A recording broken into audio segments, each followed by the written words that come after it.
गंगा किनारे बसा एक छोटा सा गांव, शांत लेकिन गूढ़। यहाँ एक प्रसिद्ध साधु, महात्मा अच्युतानंद, अपने ज्ञान और साधना के लिए जाने जाते थे।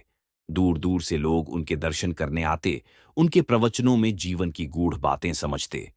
एक दिन गांव का एक युवक अर्जुन साधु के पास आया। उसकी आंखों में निराशा थी, चेहरे पर विषाद की छाया। उसने झुकी आवाज में कहा, महात्मा जी, मेरा जीवन दुखों से घिरा है। मैं सफलता के लिए बहुत परिश्रम करता हूं, फिर भी असफल रहता हूं। संसार में न्याय क्यों नहीं है? साधु ने मुस्कुराते हुए अर्जुन को पास बैठाया और कहा, बेटा, तुम्हारी शंका का उत्तर एक कहानी के रूप में दूंगा। ध्यान से सुनो। एक समय की बात है। एक नगर में एक मूर्तिकार रहता था, जो अपनी कला के लिए प्रसिद्ध था। उसकी बनाई मूर्तियां इतनी जीवंत लगतीं कि लोग चकित रह जाते। लेकिन उसकी एक समस्या थी। वह हमेशा ईश्वर को दोष देता कि उसकी मेहनत के बावजूद उसे समुचित मान सम्मान नहीं मिलता।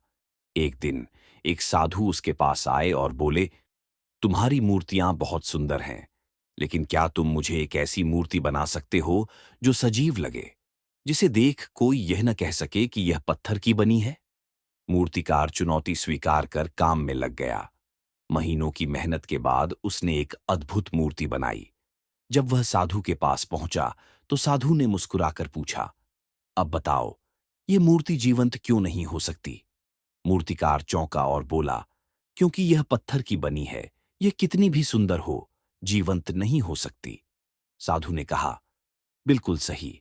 इसी प्रकार संसार भी एक ऐसी ही कृति है, जहां हर व्यक्ति अपने प्रयास से आगे बढ़ता है, लेकिन यह मत सोचो कि न्याय हमेशा तुम्हारी इच्छाओं के अनुसार होगा।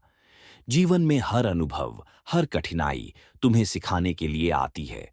जिस तरह पत्थर से मूर्ति बनती है, उसी तरह कठिनाइयों से व्यक्तित्व निखरता है। सच्ची सफलता केवल बाहरी मान सम्मान में नहीं, बल्कि भीतर की शांति में है।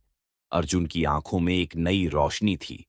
उसने साधु के चरण छुए और कहा, महात्मा जी, मैं समझ गया कि मुझे जीवन के संघर्षों से भागना नहीं, बल्कि उन्हें स्वीकार करना और उनसे सीखना है। साधु ने आशीर्वाद दिया और कहा, जब तक तुम स्वयं को पहचानोगे नहीं, तब तक सफलता केवल एक भ्रम बनी रहेगी। सत्य का प्रकाश तुम्हारे भीतर है, उसे खोजो। अर्जुन अब पहले से अधिक आत्मविश्वास से भरा था।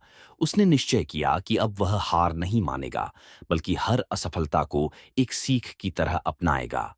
ये कहानी हमें सिखाती है कि जीवन में कठिनाइयां और संघर्ष केवल बाधाएं नहीं, बल्कि हमें मजबूत बनाने के साधन हैं। असली सफलता बाहरी नहीं, बल्कि आंतरिक संतोष और आत्मज्ञान में है। जब हम स्वयं को पहचान लेते हैं, तब जीवन के सारे प्रश्नों के उत्तर मिल जाते हैं।